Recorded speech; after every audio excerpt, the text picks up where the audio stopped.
Alhamdulillahi alamin wa bihi nasta'in wassalatu wassalamu ala rasulil karim nabiyina Muhammad wa ala alihi wa ashabihi ajma'in. Asyhadu an la ilaha illallah wahdahu la syarika lah wa asyhadu anna Muhammadan abduhu wa rasuluh rahmatan lil alamin wa sallallahu wa sallama tasliman katsiran ila yaumiddin amma ba'd. Akhwati fiddin, alhamdulillah tidak ada kata yang patut kita ucapkan pertama kali selain dari bersyukur kepada Allah Subhanahu wa Ta'ala karena seluruh ketaatan-ketaatan yang telah kita lakukan hingga pada pagi hari ini semua berkat hidayah darinya, sebagaimana salawat dan salam senantiasa kita haturkan kepada Rasulullah Sallallahu Alaihi Wasallam beserta keluarga dan para sahabatnya serta orang-orang yang senantiasa istiqomah berada di dalam naungan sunnah hingga akhir zaman nanti. Akhwati fiddin azanallahu wa yakunna, alhamdulillah kita lanjutkan kembali pelajaran kita di Manzuma Al-Lu'lu'i tentang adab dan akhlak para penuntut ilmu, karya Al-Hasan bin Ziyad Al-Lu'lu'i Al-Hanafi dari kitab Jami' Bayanil Ilmi wa Fadlih karya Al-Imam Ibnu Abdul Bar rahimahullahu ta'ala. Akhwati fiddin azanallahu wa yakunna, alhamdulillah pada kesempatan sebelumnya kita sudah membahas tentang ilmu agama yang sangat luas. Pembahasan ilmu agama yang sangat tidak ada ujungnya. Sebagaimana di bait 24 sampai dengan 26. Ya, al-ilmu bahrun muntahahu yab'udu laisa lahu haddun ilaihi yuqsadu. Yang ujungnya tak bertepi dan dia tidak memiliki batas yang dapat digapai.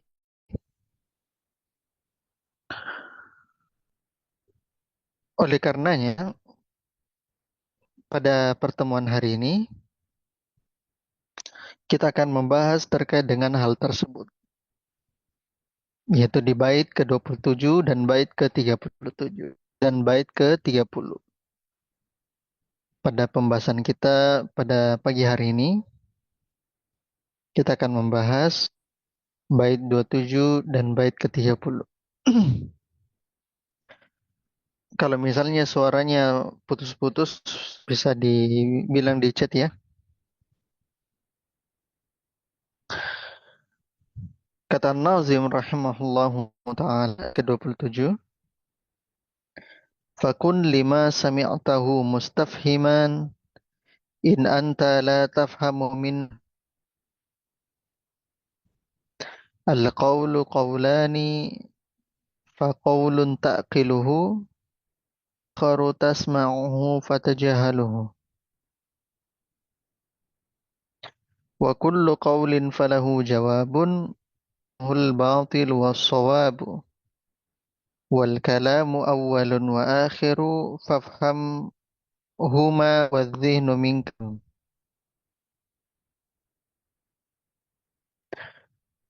Kata Nazim rahimahullahu ta'ala di bait ke-7,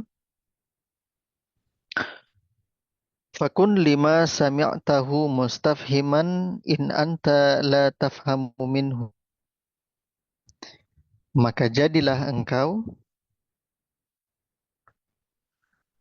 orang yang minta dipahamkan ketika mendengarnya,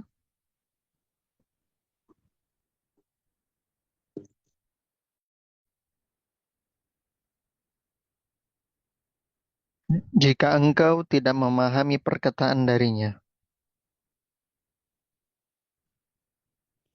Jadi fakun lima sami'tuhu mustafhiman, maka jadilah engkau ketika mendengarnya Maksudnya mendengarnya itu sami'tahu, maksudnya dengar ilmu. In anta la tafhamu minhul kalimah. Kau tidak memahami perkataan darinya. Al-qawlu qawlani faqaqiluhu wa akharu tasma'uhu fatajhaluhu. Perkataan itu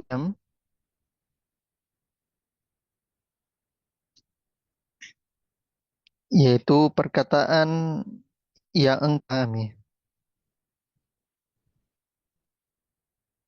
Perkataan itu ada dua macam. Itu perkataan yang engkau dapat pahami.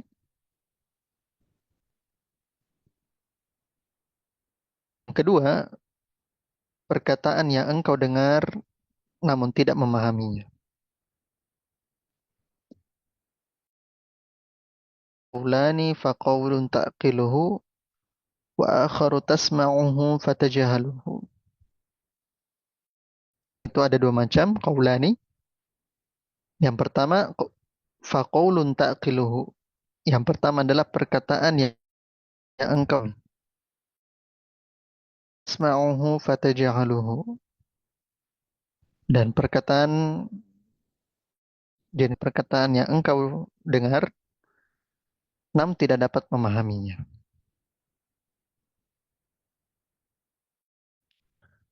Kemudian bait ke-29, wa kullu qaulin falahu jawabun yajma'uhul ba'd. Setiap perkataan memiliki jawaban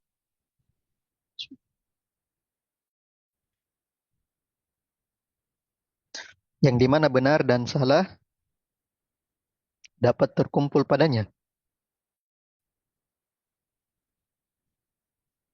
Wa kullu qaulin falahu jawabun. Setiap perkataan memiliki jawaban yajma'uhul batil waswabu. Yang dimana benar dan salah dapat terkumpul padanya. Walil kalami awwalun wa fafhamhuma wadh-dhihnu minka hadirun. Perkataan itu ada awal dan akhirnya, maka pahamilah, pikiranmu hadir menyimaknya.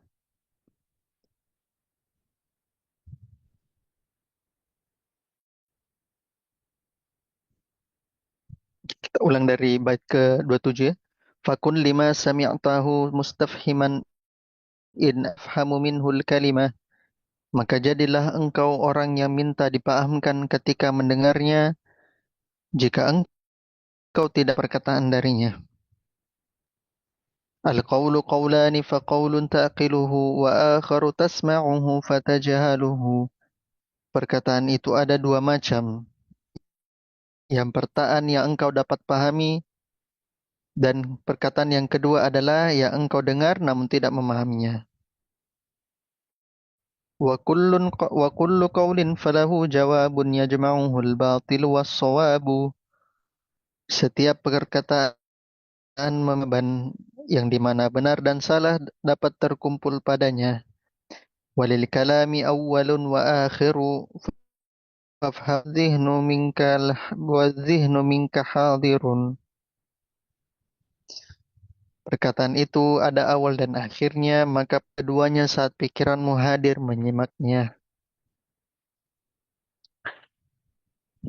Ini merupakan pembahasan kita akhwati fiddin di pagi hari ini, membahas bait ke-27 dan bait ke-30.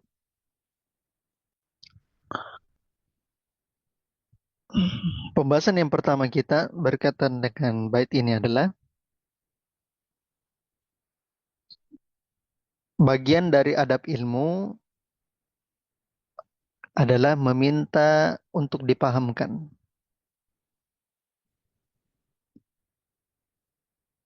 bagian dari adab ilmu adalah meminta untuk, maka akhwat fillah, kita sudah pelajari beberapa pertemuan bahwasanya pertama yang diharuskan bagi seseorang yang berhijrah atau belajar agama, orang yang pertama kali berhijrah, mengenal agama, dan ingin serius di dalam mempelajari agama, maka yang harus dia kedepankan adalah belajar adab ilmu. Karena percuma seseorang tapi tidak mengerti bagaimana adab dan etika dalam belajar. Kita sudah pahami kemarin bahwasanya ujung dari sebuah ilmu itu adalah pengamalan. Dan untuk ilmu itu harus dimulai dari pembahasan adab dan akhlak. Adab dan akhlak itu ilmu. Hampir mayoritas atau banyak sekali dari orang-orang yang hijrah yang mau belajar ilmu agama tapi tidak memulainya dari adab ilmu. Sehingga ujung-ujungnya mereka belajar agama itu untuk menyerang orang sini. Menyerang pihak A, menyerang pihak B. Membantah pihak A, membantah fulan dan membantah elan. Dan kalau misalnya antuna menemukan ada pihak-pihak yang belajar agama atau mengaku belajar agama, saya ubah dulu ya, mungkin jaringannya kurang bagus.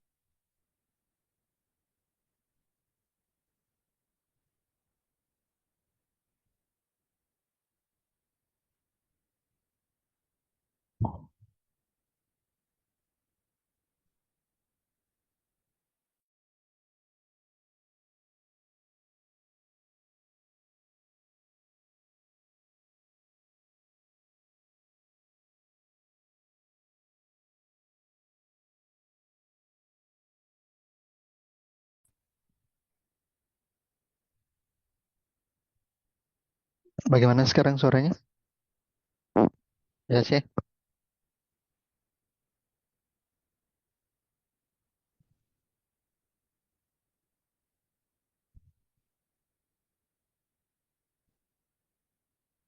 masih putus-putus?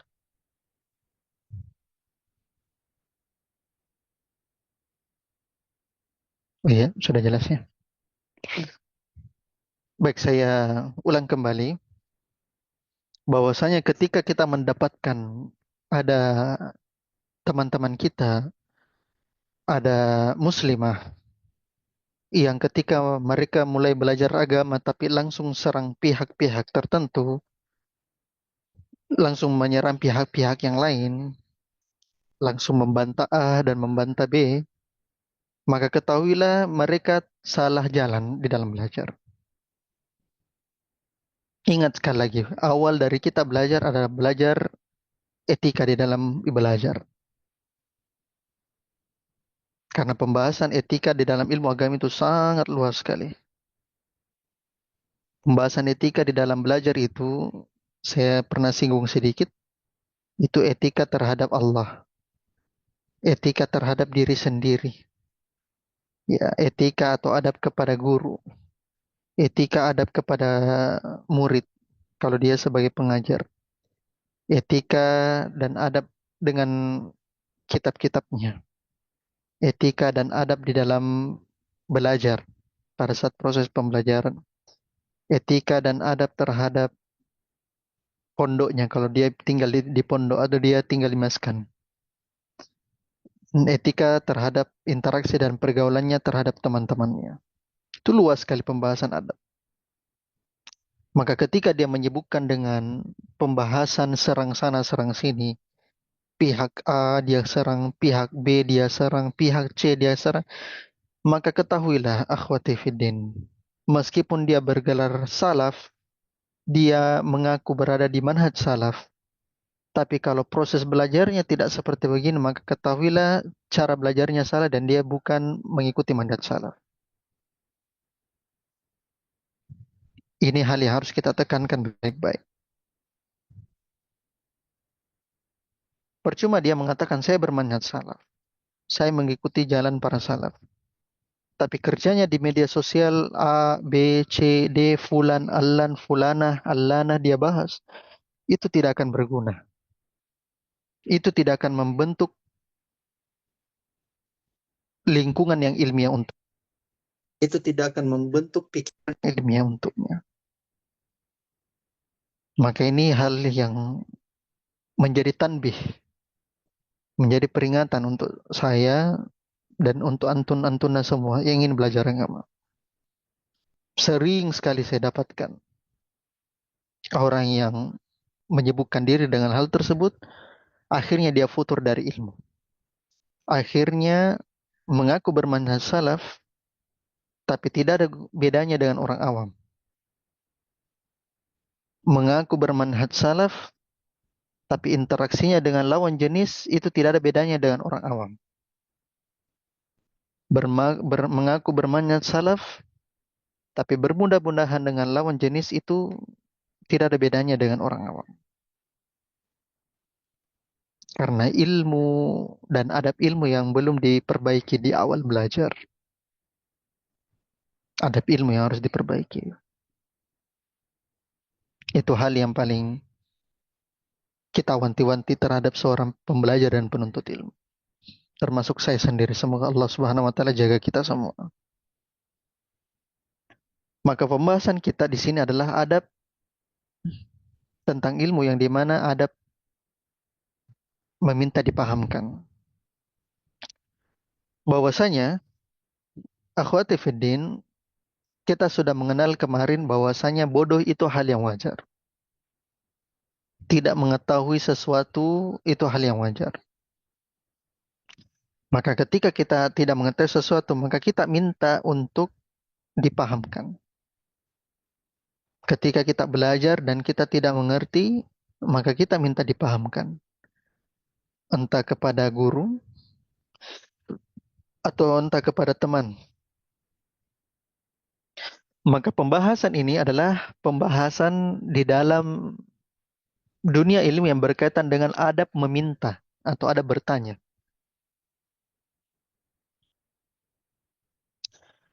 Adab meminta dan adab bertanya. Para ulama, semisal Imam Ibnul Qayyim, itu membuat bab tersendiri di dalam kitab beliau I'lamul Muwaqqi'in tentang adab bertanya dan adab meminta. Imam Asy-Syatibi, salah satu ulama kritikus hadis, ulama usul fikih, dalam Al-Muwafaqat itu memberikan bab khusus sendiri bagaimana adab bertanya dan adab meminta kepada guru. Bahkan ulama kita belakangan seperti Syekh Saleh Al-Syekh membuat muhadarah khusus, membuat daurah khusus. Judul daurahnya Adabus Su'al, adab bertanya. Karena pembahasan adab bertanya ini merupakan salah satu pembahasan penting di dalam adab penuntut ilmu. Maka di sini saya akan berikan beberapa poin tentang adab bertanya dan adab meminta, khususnya kepada guru. Sebab ini yang banyak dilupakan di antara para tullabul ilm, di antara para thalibatul ilm, di antara para muta'allim dan muta'allimah. Bagaimana cara dia meminta dan bertanya kepada gurunya. Maka yang pertama adalah dia doakan kebaikan untuk gurunya tersebut.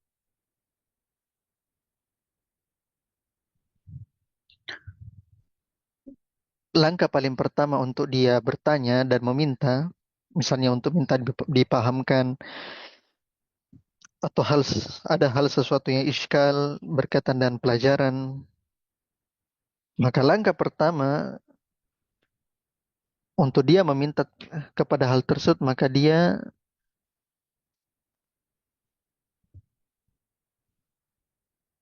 itu apa namanya, mendoakan kebaikan untuk gurunya. Ya, mendoakan kebaikan, misalnya ahsanallahu ilaikum ya ustazah, ahsanallahu ilaikunna ya ustazati, barakallahu fikum, hafizakillah atau hafizakallah, ainama kunti, bebas. Semoga Allah jaga antum wahai guru. Itu bentuk dari adab yang pertama. Dia doakan kebaikan untuk gurunya yang pertama. Yang kedua, adab yang kedua adalah dia duduk. Lalu dia menghadap gurunya dan merasa butuh terhadap jawaban guru.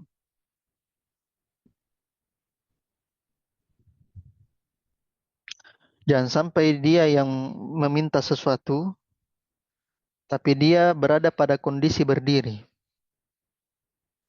Duduk, gurunya duduk, kemudian dia kondisi berdiri. Atau dia misalnya bertemu dengan gurunya, tapi dalam kondisi berbalik badan. Gurunya menghadap kemana, dia menghadap kemana. Atau dia tidak merasa butuh dengan jawaban gurunya. Seakan-akan jawaban gurunya itu jawaban yang gampang dicari jawabannya. Seakan-akan gurunya tersebut ya menjawab pertanyaan yang enteng. Seakan-akan untuk menjawab pertanyaan tersebut tidak ada hal yang berat yang gurunya lah dapatkan. Maka dia harus duduk dan harus dia bersimpu di hadapan gurunya dan seakan-akan meminta jawaban dari sang guru. Antuna masih ingat kan hadis dari Jibril? Hadis Jibril, hadis keduanya Arba'in. Bagaimana Jibril datang kepada Nabi SAW untuk mengajari 3 hal. Ada yang tahu 3 hal tersebut? Coba angkat tangan. Hadis Jibril. Coba. Ada yang bisa 3 hal yang ditanyakan oleh Jibril?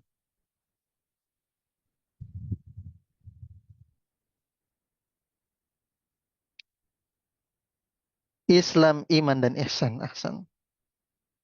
Islam dan iman dan ihsan. Bagus.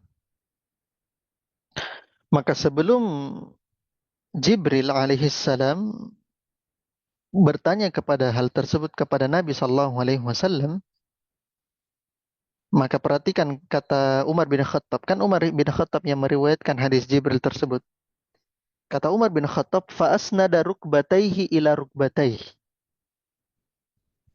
وَوَضَعَ كَفَّيْهِ عَلَى فَخِذَيْهِ. Kata Umar bin Khattab, فَأَسْنَدَ رُكْبَتَيْهِ إِلَى رُكْبَتَيْهِ. Maka Jibril tersebut dalam kondisi berbentuk seperti manusia, berwujud manusia, menyambungkan kedua lututnya dengan kedua lutut Nabi. Perhatikan. Antum bayangkan posisi antuna duduk, terus sambungkan kedua lututnya. Ya, fa'asnada rukbatayhi ila rukbatayhi. Dua lutut bertemu. Kemudian kata Umar bin Khattab, wa wada'a kaffaihi ala fakhizai. Kemudian dia letakkan telapak tangan Jibril ini dalam bentuk manusia di atas pahanya. Ala fakhizai, di atas pahanya. Antum bisa bayangkan, dua telapak tangannya Jibril dia letakkan di atas dua pahanya, fakhizai. Nah, di sini yang menarik, akhwat.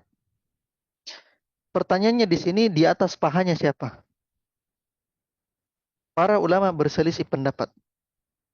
Di atas pahanya siapa? Fakhidhai. Itu kan fakhizaini. Itu kan isim musanna. Ditambahkan dengan domir hi. Nah, domir hi ini, para ulama berselisih pendapat. Kembali ke mana? Kembali ke Jibril atau kembali ke Nabi Muhammad SAW? Kalau domirnya hi ini kembali ke Jibril, berarti kedua telapak tangannya Jibril dia taruh ke dua pahanya. Jadi telapak tangannya sendiri dia taruh ke kedua pahanya. Tapi sebagian hadis atau sebagian ulama mengatakan domir ini justru kembali kepada Nabi SAW. Artinya pada saat Nabi SAW menempelkan kedua lututnya, ketika Jibril alaihissalam menempelkan kedua lututnya kepada Nabi, ya, pada saat duduk tersebut, Jibril meletakkan kedua tangannya di atas paha Nabi Sallallahu Alaihi Wasallam. Dan ini yang dipilih pendapatnya oleh Syekh Shalih Al Utsaimin. Bahwasanya yang benarnya itu adalah kembali ke pahanya Nabi Sallallahu Alaihi Wasallam. Menunjukkan apa? Menunjukkan pada saat dia duduk, dia seakan-akan butuh terhadap jawabannya Nabi Sallallahu Alaihi Wasallam. Seakan-akan dia merendah terhadap Nabi Sallallahu Alaihi Wasallam. Tapi sudah cukuplah cara duduknya Jibril, meskipun ada perbedaan para ulama di mana posisi kedua telapak tangannya Jibril pada waktu itu, apakah di pahanya sendiri atau di pahanya Nabi alaihi salatu wassalam. Cukuplah posisi tersebut menunjukkan kepada kita bahwasanya Jibril butuh kepada jawabannya Nabi. Gitu. Nah, maka ini adab yang kedua. Kemudian adab berikutnya adalah bertanya sesuai kebutuhan dirinya.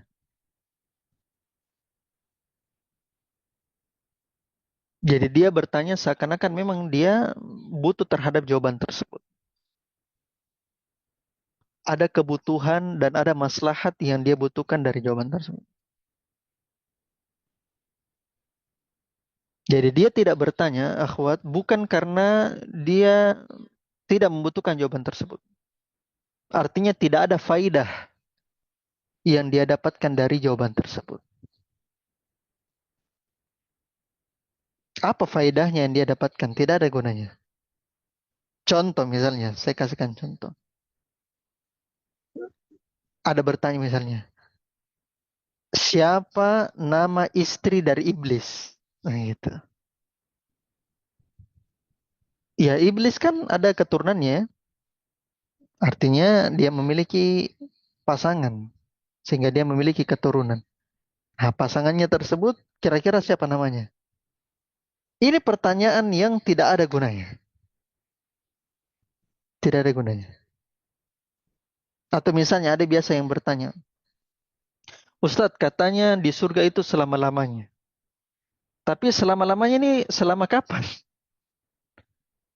Selama atau sejauh mana lamanya ini definisinya? Kalau misalnya kita sudah bosan Ustadz di surga, bagaimana? Maka ini pertanyaan yang tidak ada gunanya untuknya. Maka hendaknya pertanyaan tersebut dia butuhkan. Atau dia bertanya bukan untuk kebutuhan dirinya, tapi justru dia tembakkan untuk orang lain. Terkadang begitu ya. Apalagi masalah apa namanya, dia cekcok sama orang lain. Kemudian dia bertanya kepada Ustadz, sayangnya Ustadz ini tidak memahami penuh dari masalah tersebut sehingga dia berfatwa sesuai dengan maksudnya ini penanya Sehingga dia seranglah orang tersebut dengan fatwanya ini Ustadz. Nah, maka itu tidak boleh seperti begitu. Dia berfatwa untuk mengadu domba. Atau sering kita dapatkan ya, ada Ustadz berfatwa demikian. Nah, ini tolibnya ini, dia mencari gara-gara, dia gunakan fatwa Ustadz ini untuk menyerang Ustadz yang lain. Atau dia bertanya kepada Ustadz lain, Ustadz katanya Ustadz ini begini-begini modelnya. Itu kan kurang ajar itu. Itu tidak ada adabnya dalam berilmu. Bila Ustadz katanya Ustadz Fulan begini-begini-begini. Dia jawab itu di majelis. Itu luar biasa. Dia sampaikan itu di majelis. Jadi dia ingin bertanya untuk menyerang pihak yang lain. Untuk menyerang Ustadz yang lain. Supaya dia bisa benturkan Ustadz satu dan Ustadz yang lain. Ini bentuk tidak ada adabnya kepada seorang guru.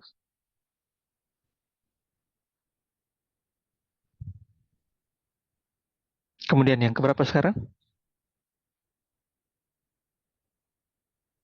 Yang keempat. Yang keempat,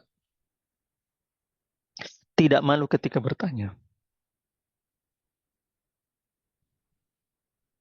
Tidak malu ketika bertanya. Karena bertanya itu adalah bentuk mengembangkan ilmu. Orang yang bertanya itu dalam rangka mau mencari tahu hal-hal yang lebih detail yang mungkin dia salah sangka terhadap hal tersebut. Sebagaimana hadis yang diriwayatkan oleh Imam Muslim. Saya kutip hadisnya ya.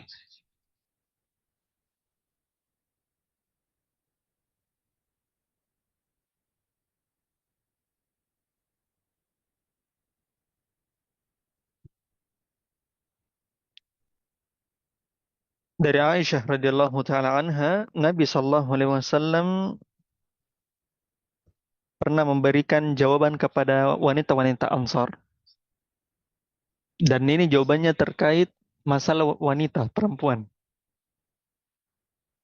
Seingat saya ini masalahnya tentang darah haid. Ah, maka kata Aisyah radhiyallahu taala anha melihat semangatnya para wanita Ansar, maka kata Aisyah radhiyallahu taala anha, "Ni'man nisa'u nisa'ul Ansar." Sebaik-baik perempuan adalah perempuan Ansar. Karena beliau radhiyallahu taala anha melihat bagaimana kesungguhannya para wanita bertanya kepada Nabi alaihi salatu wasallam tentang masalah agama. Meskipun itu berkaitan dengan hal yang intim bagi wanita. Ya wajar ya wanita bertanya kepada Nabi tentang perkara syariat berkaitan dengan wanita. Karena siapa lagi yang mau ditanyakan? Kecuali kepada Nabi Sallallahu Alaihi Wasallam. Ya mungkin beda ceritanya dengan sekarang. Sudah ada ustazah mungkin yang bisa ditanyakan. Yang lebih paham mungkin urusannya ketimbang ustadz yang laki-laki, notabene yang laki-laki. Maka kata Aisyah, nikman nisa nisaul ansar. Lam yakun yamna'uhunnal haya ay yas'alna 'anid din wa ay yatafaqqahna fihi. Kata Aisyah, mereka itu tidak dihalangi oleh rasa malu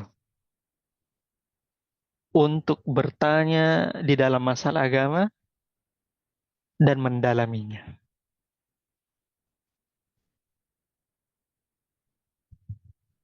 Ya mungkin kalau zaman sekarang bisa jadi kita teman-teman akhwat misalnya, ibu-ibu berkaitan dengan masalah hal yang intim pada wanita, haid, nifas, istihadah, mungkin cukup malu kalau bertanya pada laki-laki ya, karena mungkin sudah ada ustazah yang perempuan, dia mungkin bisa bertanya detail. Tapi hal tersebut bukan hanya tentang masalah wanita, tapi hal-hal yang lain tidak membuatnya dia malu terhadap masalah agama. Maka ini dia tidak boleh malu ketika bertanya. Kemudian berikutnya adalah memilih kalimat dan kata-kata yang baik.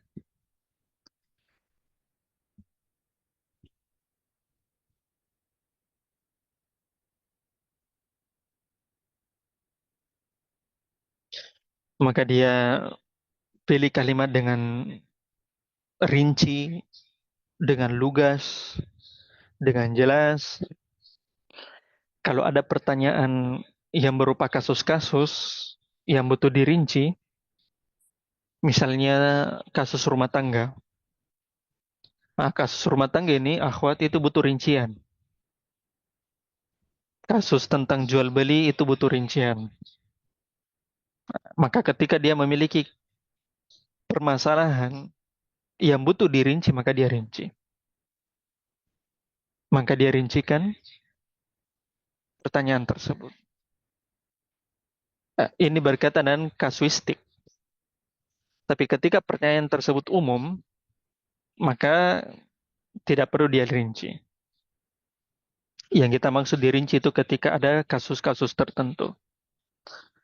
Misalnya di dalam kasus rumah tangga, atau kasus masalah dengan orang lain, kasus transaksi, dan seterusnya. Kemudian berikutnya,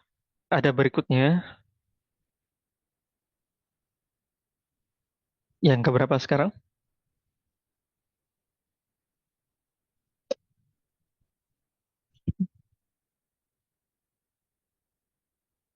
Yang ke-6. Yang keenam, tidak mendebat jawaban guru. Atau mendatangkan jawaban lain, atau memaksa guru untuk menjawab.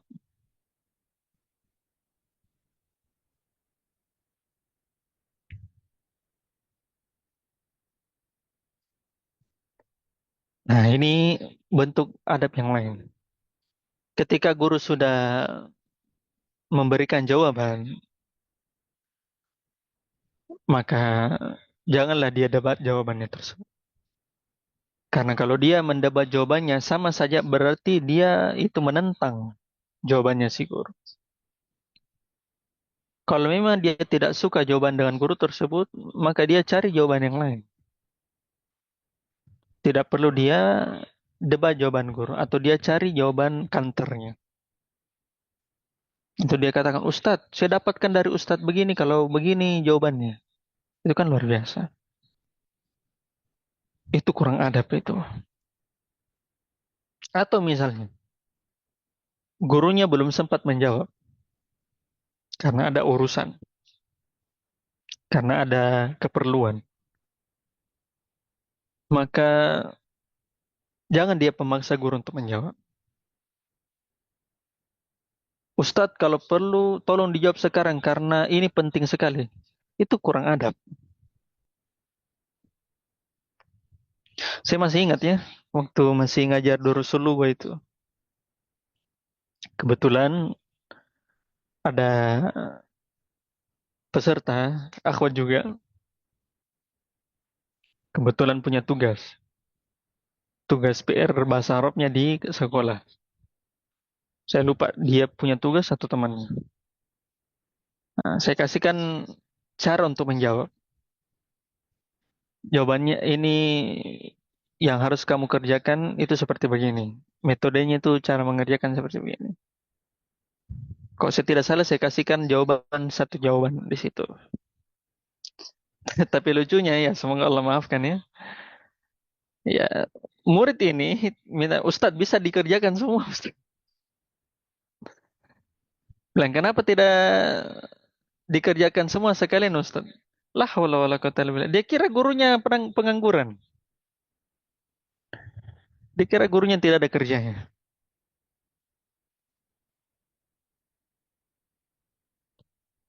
Nah, tidak boleh seperti begitu ya. Guru itu bukan tidak mau menjawab semua, tapi guru itu mencoba melatih santrinya, melatih muridnya supaya mandiri di dalam menjawab. Nanti kalau sudah stuck, sudah menjawab dan ternyata masih bingung, nah baru kita bantu. Tapi kalau belum apa-apa sudah angkat tangan, berarti bukan bingung, namanya malas. Nah, jadi bedakan itu antara orang yang sudah bingung dengan orang yang sudah malas. Kalau orang yang sudah bingung berarti dia sudah kerja. Tapi kalau sudah malas, belum dia kerja, sudah angkat tangan, sudah menyerah. Nah, ini hati-hati. Sama ya ketika Ustadz Zulkarnain Hafizahullah Ta'ala menjelaskan Manzumal Lu'lu' ini. Antum bisa dapat rekamannya di YouTube. Ustadz Zul itu cerita tentang salah seorang syekh. Ditanya seorang muridnya. Bilang, Syekh, bagaimana tentang begini, begini, begini. Ustadz Zul cerita. Nah, kemudian kata Syekh ini, oh kamu sudah baca tidak bukunya ini, kitab ini? Nah, terus kata ini, murid ini bilang, belum ya Syekh. Nah, terus dia bilang ini, apa namanya, insyihnya, kamu baca dulu. Baru tanyakan saya. Terus dia bilang ini, muridnya bilang, antum saja baca Syekh, saya tidak punya waktu. Allahu Akbar. Dia kira Syekhnya orang pengangguran, terus dia orang yang sibuk.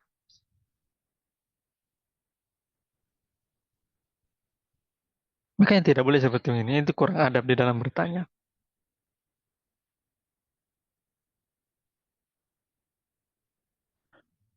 Maka tidak boleh orang memaksa guru untuk menjawab, atau ketika gurunya mendapatkan jawaban, kalau dia tidak puas dengan jawaban tersebut, ya tidak perlulah dia mendapat.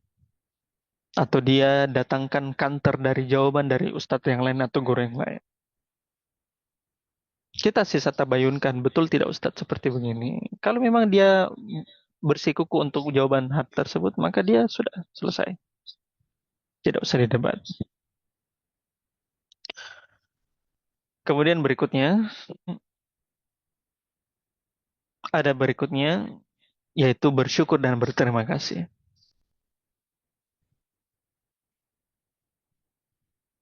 Bersyukur dan berterima kasih.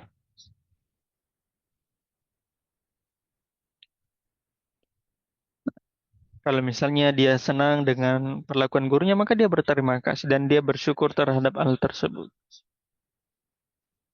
Tapi ketika dia mendapatkan perlakuan kurang bagus dari gurunya, maka dia bersabar.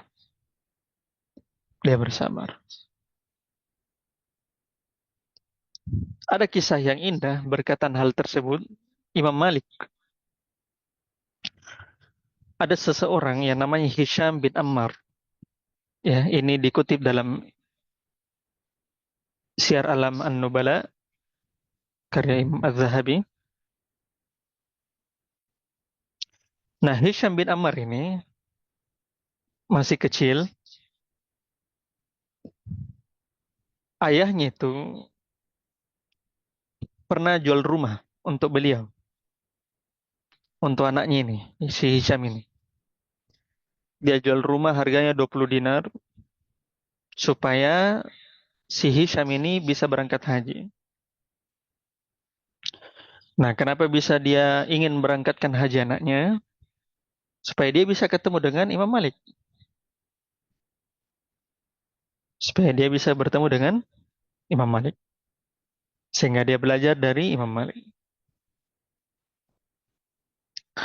Nah, perlu antum atau antuna ketahui, akhwat, di dalam ilmu hadis tersebut, di dalam ilmu hadis, urutan di dalam ya, ada itu artinya menyampaikan ya, menyampaikan hadis. Urutan tertinggi di dalam ada itu adalah ketika guru itu yang mengatakan langsung hadisnya tersebut. Guru yang mengatakan langsung hadisnya tersebut. Sedangkan di dalam majelisnya Imam Malik, Imam Malik jarang mengatakan hadisnya tersebut langsung dari mulutnya. Kalau Imam Malik mengatakan hadisnya tersebut dari mulutnya, itu kan artinya muridnya itu mengatakan haddasana Malik. Malik menceritakan kepada kami. Ya, itu tingkatan tertinggi di dalam ada ada hadis. Jadi gurunya yang menyampaikan langsung hadis tersebut. Nah, yang paling sering dari majelisnya Imam Malik adalah murid-murid membacakan hadis, murid-murid membacakan hadis, kemudian Imam Malik mendengar. Imam Malik mendengar. Artinya kan Imam Malik menyetujui hal tersebut. Ya, itu hadis dari saya. Tapi tidak langsung dari mulut Imam Malik. Nah, itu perbedaan yang tipis ya. Nah, derajatnya lebih turun. Derajat adanya itu turun dibandingkan dengan hadasana. Si guru menyampaikan langsung. Mayoritas dari hadis yang disampaikan oleh Imam Malik di majelis itu yang dibaca oleh murid, kemudian didengar oleh Imam Malik, lalu Imam Malik menyetujuinya.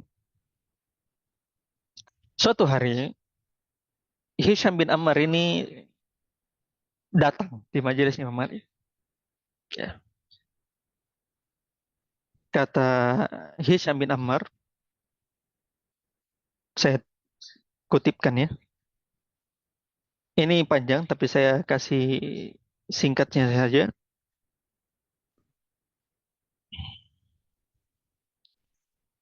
Kata Hisham bin Ammar ini,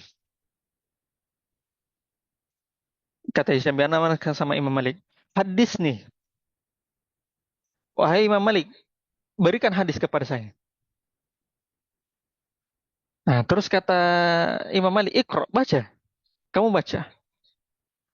Ah, Hisham bin Ammar tidak mau. Lah, saya tidak mau baca. Balah hadis nih. Enggak, kamu yang baca ya Imam Malik. Kurang ajar ya. Baru datang di majelis Imam Malik, dia suruh Imam Malik untuk membaca. Tidak seperti begitu budayanya di majelis Imam Malik. Sangat jarang sekali Imam Malik untuk membaca hadis. Makanya Imam Syafi'i itu sudah menghafalkan Al-Muwatta, kitab hadisnya Imam Malik, sebelum masuk ke majelis Imam Malik. Jadi muwatta'nya Imam Malik sudah Imam Syafi'i hafal sebelum masuk majelis. Karena jarang Imam Malik itu menyampaikan hadis. Akhirnya kata Hisham bin Ammar, "Falamma aksartu alaih," ketika saya sudah mendesaknya, saya sudah terlalu banyak mendesaknya, maka kata Imam Malik, Imam Malik punya dua algojo di Masjid Nabawi waktu itu. Ya gulam ta'al ihzab bihasa. Wahai prajurit, wahai algojo, maksudnya penjaga di majelis ini. Ke sini, pergi sama ini anak kecil. Fadribuhu khamsata asyar. Kemudian pukul anak ini 15 kali. Akhirnya dibawalah oleh dua penjaganya majelisnya Imam Malik. Dipukul 15 kali. Nah, akhirnya dipukul. Hisham bin Ammar menangis. Nah, terus dikatakan sama Imam Malik. Imam Malik tidak lihat proses pemukulan tersebut. Terus dia berkata sama Hisham, bilang, Ma yabkika? Apa yang membuatmu menangis? Apakah karena pukulan tersebut? Awajat kahadhi durrah? Apakah pukulan tersebut membuatmu sakit? Akhirnya si Hisham bin Ammar bilang, wahai imam, bapakku itu, inna abi ba'a manzilahu. Bapakku itu jual rumahnya, kasihan. Kemudian bapakku itu arahkan saya, wawajahabi ilaika kai atasyarrafu bik. Kai atasyarrafa bik. Dan saya itu diminta sama ayah saya untuk datang ke Madinah supaya saya bisa memuliakanmu. wa bis-sima'i minka, dan saya bisa mendengar hadis darimu. Fadarabtani bi ghairi jaramin.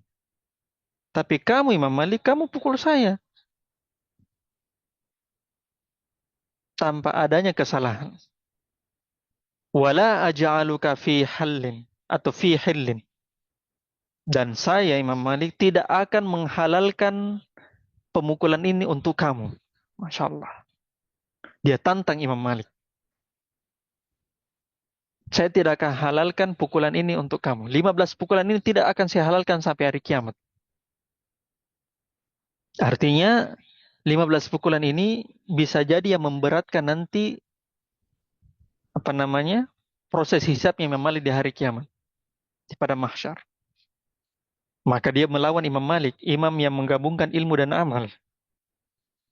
Imam yang menggabungkan ketakwaan, bukan hanya sekedar ilmu saja. Imam Malik tentunya takut dengan hal tersebut. Maka kata Imam Malik, "Fama kafaratuhu." Baik, saya mengaku salah. Kalau begitu apa kafaratnya? Apa dendanya?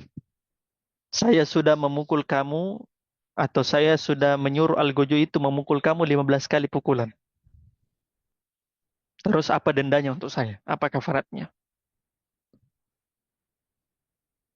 Terus kata anak ini, Hisham bin Ammar, kafaratuhu an tuhaddisani bi khamsata asyara hadisan. Dendanya Imam Malik, karena kamu sudah memukul saya 15 kali, maka kamu harus memberikan saya 15 hadis kepada saya. Kamu harus ceritakan langsung hadis tersebut kepada saya. 15 hadis. Untungnya ini Hisham bin Ammar cerdik juga. Imam Malik tidak pernah ceritakan hadisnya, lebih sering membaca muridnya. Nah, bikin ide Hisham bin Ammar. Kafaratnya, wahai imam, kasihkan saya 15 hadis. Karena kamu sudah pukul saya 15 kali, kasihkan saya 15 hadis.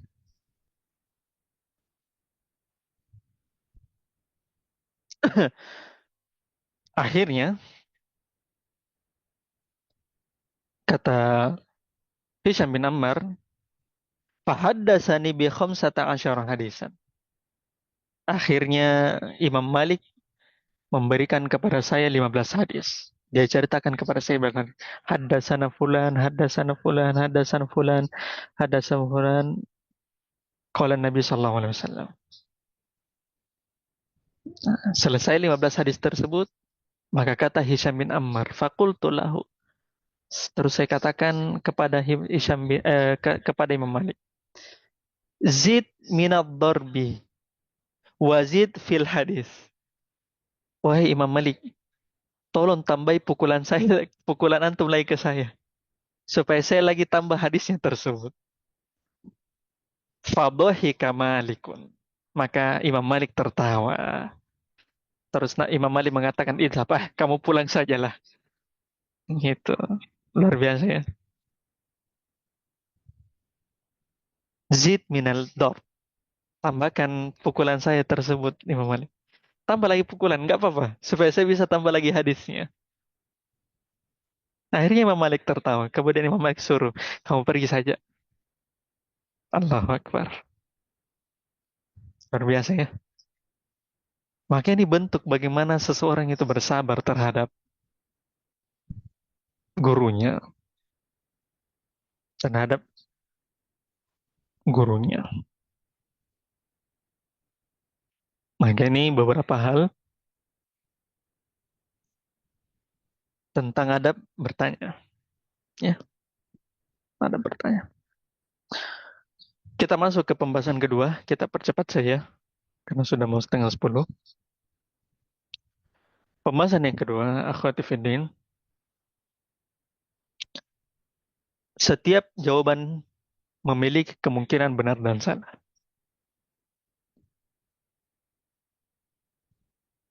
Setiap jawaban memiliki kemungkinan benar dan salah. Ini pembahasan kita yang kedua. Sebagaimana Bait ke-29 ya. Wa kullu qawlin falahu jawabun yajma'uhul batil wa shawab. Setiap perkataan memiliki jawaban di mana benar dan salah dapat terkumpul padanya. Maka berkaitan dengan hal ini, akhwati fiddin, Imam Malik, sekali lagi kita berikan lagi perkataan Imam Malik, saya tulis. Imam Malik bin Anas mengatakan berkaitan dengan hal ini, kullu ahadin yu'khadhu min qawlihi wa yutraku illa sahiba hadhil qabr. Illa sahiba hadzal qabri. Setiap orang dapat diambil perkataannya dan dapat ditolak. Kecuali penghuni kubur ini. Imam Malik, majelisnya ada di Masjid Nabawi. Tidak ada kuburan yang lain di Masjid Nabawi kecuali kuburannya Nabi. Makanya beliau mengatakan semua perkataan manusia dapat diterima dan dapat ditolak. Kecuali penghuni kubur ini beliau mengisyaratkan kepada Nabi SAW.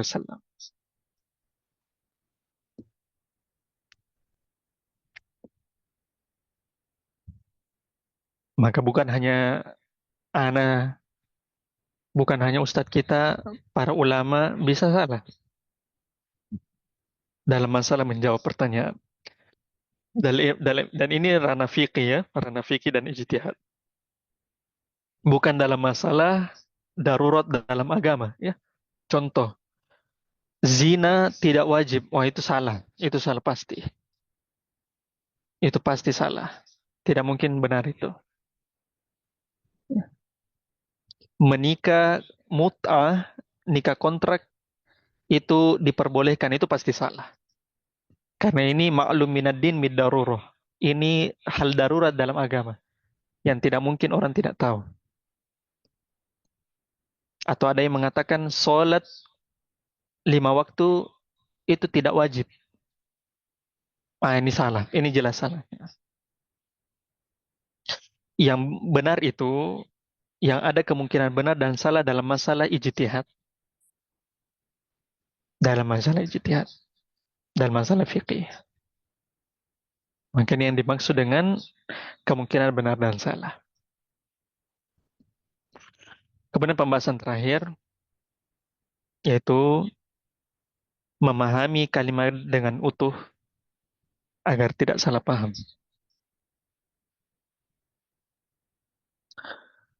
Memahami kalimat utuh agar tidak salah paham.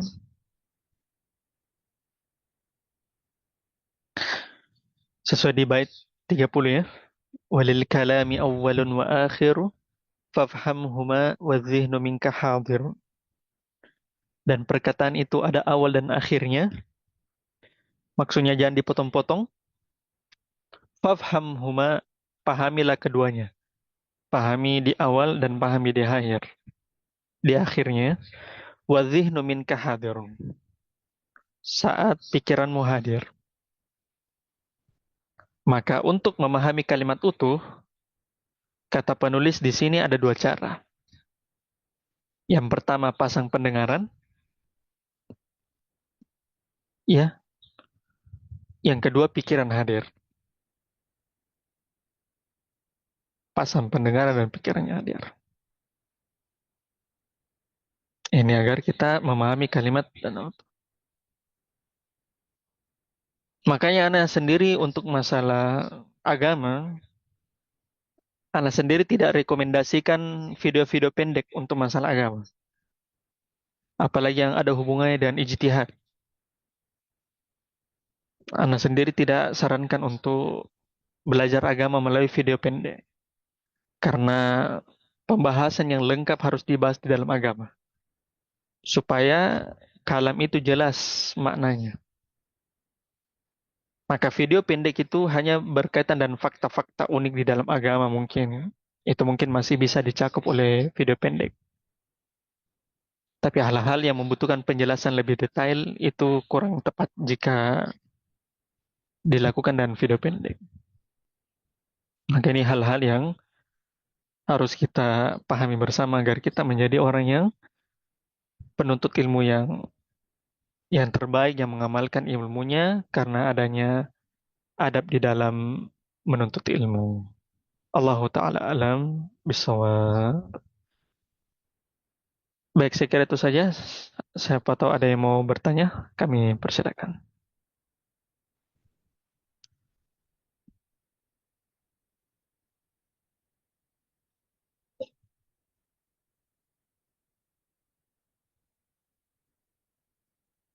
Ada? Ya, silakan. Bismillah, Assalamualaikum warahmatullahi wabarakatuh, Ustadz. Salam. Ini ada teman yang bertanya mengenai hadiah dari murid. Jadi ada seorang murid memberi hadiah kepada teman guru, kemudian teman guru ini memberikan hadiah tersebut kepada temannya yang lain. Itu hukumnya bagaimana, Ustadz? Kembalikan ke manajemen dari sekolahnya. Kalau manajemen sekolahnya bilang ridho, tidak ada masalah, silakan. Jadi hadiah tersebut dah wajib dibawa ke manajemennya, pemiliknya atau yang mengatur dari sekolah tersebut. Apakah ini dihalalkan untuk saya? Kalau tidak dihalalkan, saya kembalikan ke pemilik yayasan.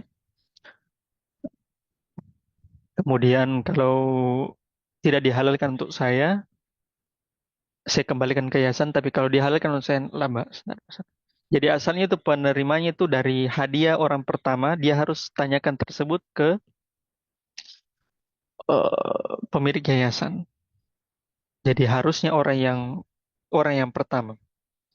Adapun orang yang kedua, ketika dia tidak tahu hal tersebut, maka labas, tidak ada masalah untuk hal tersebut karena bukan dia yang memiliki dari pihak yang pertama.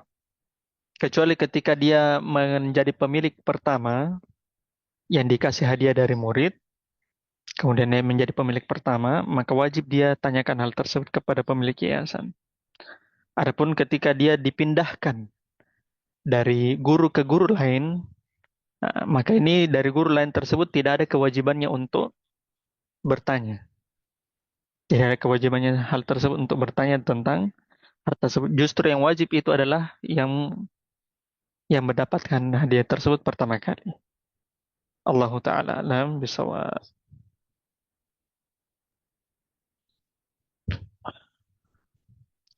Afan Ustaz, jika ada pengajar yang kasar, bahkan memaki muridnya, apakah harus bersabar atau tinggalkan Ustaz?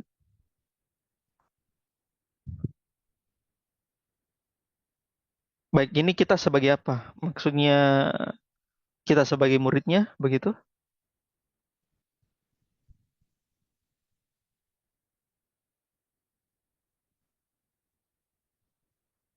Yang bertanya, apa kita sebagai muridnya?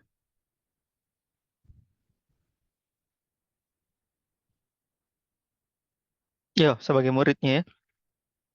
Jika ada pengajar kasar, bahkan memaki muridnya, apakah harus bersabar atau tinggalkan?